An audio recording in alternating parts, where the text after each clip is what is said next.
मैं मैवरिक तो नहीं कहूँगा क्योंकि मैवरिक तो ये है ही, और मतलब मैवरिक आई थिंक वो होता है कि जैसे शोएब अख्तर थे ना, ही वॉज अ मैवरिक।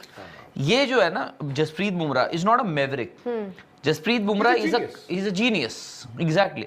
वो पहले स्पेल में भी वही कर सकते हैं जो दूसरे स्पेल में कर सकते हैं, वही तीसरे में भी कर सकते हैं, चौथे में भी कर सकते हैं, पांचवें में भी कर सकते हैं। हाँ, शोएब अख्तर जो थे जैसे उनके लिए कहते थे जैसे he was a Maverick of course because character also, but उनके लिए ये होता था कि आए पहला स्पेल डाल दिया, दूसरा डाल दिया, फिर शाम होने वाली है, आखिरी सेशन है, 1 घंटा बचा है, पता चला शोएब अख्तर आते हैं, पता नहीं क्या सोच कर आते हैं, क्या खाकर आते हैं, वो मतलब ठा ठा ठा ठा ठा करके आपने उन्होंने स्पेल में मैच का रुख बदल दिया। तो वो है, जब मैं इसीलिए कह रहा हूँ जब कंडीशंस में भी अगर आपके बैट्समैन जो हैं उनके थोड़ा फेवरेबल है, तो यहाँ पे somebody like Jasprit Bumrah becomes very important. और ये याद रखिए कि इंग्लैंड का बॉलिंग अटैक क्या है। इंग्लैंड का बॉलिंग अटैक फिलहाल अगर सिर्फ कागजों पे देखें लुक्स वेरी वीक। यहाँ पर जसप्रीत बुमराह है, यहाँ पर आपके पास मोहम्मद सिराज है, यहाँ पर आपके पास मतलब अब आकाशदीप, प्रसिद्ध कृष्णा, ऑस्ट्रेलिया में भी खेला इन्होंने, उससे पहले भी प्रसिद्ध कृष्णा, तो वो सब चीज़ें हैं।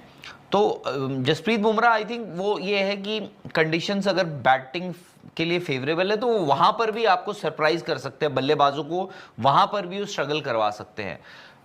तो वो है, वो आई थिंक थोड़ा सा आपको ये है कि बट जसप्रीत बुमराह कभी ऐसा भी हो जाता है कि यार आपके बैटिंग कंडीशंस हैं, आप सोचते हो कि यार बुमराह ही निकाल कर देंगे हमें जो करेंगे, तो कहीं ऐसा ना हो कि जसप्रीत बुमराह को आप ओवर एक्सपोज कर दो या ओवर यूज कर दो, तो वो भी आपको you have to be careful. जब ऐसी कंडीशन, जब गर्मी होती है, धूप होती है, तो वहाँ पे स्पिनर्स को भी फिर मदद मिलती है उस लिहाज से। हाँ मतलब नहीं, आप देखो ना खुशी, लॉर्ड्स वाला टेस्ट अगर आप देखो तो नेथन लायन जब तीसरे दिन उनका बॉल टर्न कर रहा था, प्लस पड़ के ना वहां पर इनफैक्ट वो जो पफ ऑफ डस्ट हम कहते हैं, मिट्टी उड़ रही थी जैसी बॉल पिच कर रहा था, मिट्टी भी उड़ रही थी, बट ठीक है वो लाइक स्पिनर का ना खुशी डिपेंड करता है कि आप एक किस पार्ट में खेल रहे हैं। एग्जैक्टली। अच्छा, सेकेंडली स्पिनर इंग्लैंड में जो इन्होंने बोला, क्योंकि लॉर्ड्स का विकेट ना थोड़ा ड्राई सा लग रहा था, तो वो पफ ऑफ डस्ट या फिर वो टर्न हो रहा था।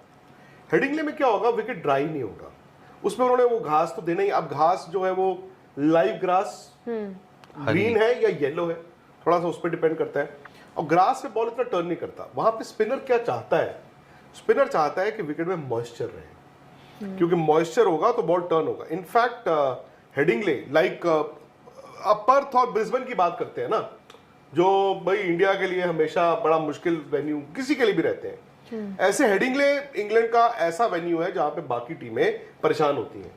इंडिया ने जो अपनी ओवरसीज जीत की जो शुरू की थी, विजय रथ शुरू किया था, वो 2002 में यहीं पे किया था हेडिंगले में। वहां पर ना सिर्फ फास्ट बॉलर्स की विकेटें थी, हरभजन सिंह, अनिल कुंबले की भी विकेटें थी, और वो सीमिंग ट्रैक था, ओवरकास्ट था, बिल्कुल ठंड और ओवरकास्ट उसमें भी। क्यों? क्योंकि विकेट में मॉइस्चर था। बट स्पिनर यहाँ पे मुझे नहीं लगता दो खेलेंगे। वो तो एक ही स्पिनर के साथ स्पिनर आपके पास रविंद्र जडेजा है, और स्पिनर यहाँ पे अगर वो 2-1 आउट कर दें वो भी काफी है। बट मैं सिर्फ इस लिहाज से देख रहा हूं कि इंग्लैंड जाके बैटिंग पे ना सवाल होता है, और इंडिया मुझे नहीं पता 500 बनाएगा कि नहीं बनाएगा, 450 बनाएगा कि बनाएगा। 300 350 भी अगर आप बनाते हो, you are in the game. अब इसमें लेकिन एक छोटा सा है, अगर वो आप गर्मी जो मैं देख रहा हूं, और इंग्लैंड के बैट्समैन मारते भी बहुत है। अगर हेडिंगले में इतना वार्म हो गया, 29-30 डिग्री हम जो देख रहे हैं टेस्ट मैच के दौरान, और बादल नहीं है, सो फिर मूवमेंट आपकी ना वो कम हो जाती है। वहां पे बॉल सीम करेगा थोड़ा बहुत, यहां पे भी लॉर्ड्स में पहले 2 दिन सीम ही किया है।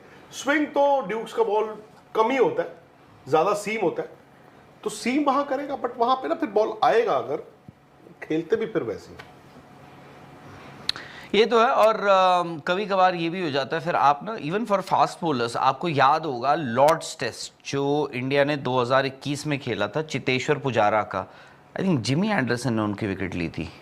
उसमें क्या होता है कि आपके देखो उस पर भी डिपेंड। आज की वीडियो में हम आपको एलएसजी और मुंबई इंडियंस के दरमियान होने वाले मैच के बारे में इंफॉर्मेशन देंगे। एलएसजी जिसको लखनऊ सुपर जायंट्स जबकि एमआई को मुंबई इंडियंस के नाम से जाना जाता है। एलएसजी लखनऊ सुपर जायंट्स के कैप्टन ऋषभ पंत और मुंबई इंडियंस के कैप्टन हार्दिक पांड्या के दरमियान ये मैच हुआ।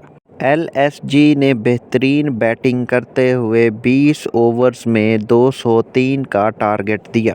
एलएसजी के बैट्समैन माइकल मार्श और एडन मार्करम ने बेहतरीन बैटिंग करते हुए टीम को एक अच्छा टारगेट सेट किया। ऋषभ पंत जो कि एलएसजी के कैप्टन हैं उनकी बैटिंग कोई ख़ास ना रही और वो जल्द ही आउट हो गए। एलएसजी ने 20 ओवर्स खेले और उनके 8 बैट्समैन आउट हो गए। इसके बाद मुंबई इंडियंस ने बैटिंग को स्टार्ट किया। मुंबई इंडियंस की ओवरऑल बैटिंग कोई ख़ास ना रही और बस उन्होंने टारगेट को अचीव करने के लिए कोई ख़ास मेहनत का मुजाहरा नहीं किया। एलएसजी के टारगेट को पूरा करने की बजाय मुंबई इंडियंस 191 स्कोर पर ऑल आउट हो गई। मुंबई इंडियंस की कुल 5 विकेट्स ख़त्म हुई जबकि इनके ओवर्स या बॉलिंग इनकी मुकम्मल हो चुकी थी और इनको 12 स्कोर से शिकस्त का सामना करना पड़ा। एलएसजी से हारने के बाद अब लगता है मुंबई इंडियंस का आईपीएल में तकरीबन काम ख़त्म हो चुका है और अब वो अगले आईपीएल का इंतज़ार करने के लिए तैयार हों। मुंबई इंडियंस के हार्दिक पांड्या ने अच्छी बैटिंग की लेकिन फ़िलहाल उनसे टारगेट अचीव ना हो सका और 12 स्कोर से मुंबई इंडियन मैच हार गई। वीडियो अच्छी लगे तो चैनल को सब्सक्राइब कीजिएगा ताकि मज़ीद आने वाली वीडियोस आप तक आसानी से पहुंच सकें। शुक्रिया।